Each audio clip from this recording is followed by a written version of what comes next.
working at jewellery making for many years, and I want to pass on these skills. And more and more, there's less and less places teaching people how to make these. And it so happens that a friend of mine, well, she worked for me for a little while, Sophia, and she'd done a degree in design. And she knew that she could melt this bracelet down that she got. She didn't need any more, into something that she wanted to give to somebody, and she'd found a very important person. So what we did was we started to chop up the actual bracelet and put it into a charcoal block and melted it down. And then we started to hammer it out, and then making it thin enough so it could go through the rollers. They're very expensive, and I didn't have them for many years.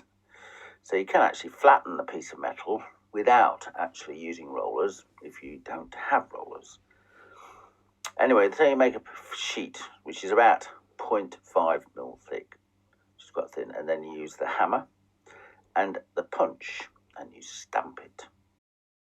Now, stamps are just amazing. You can make some amazing stamps, and I used to do a lot of jewellery using stamps.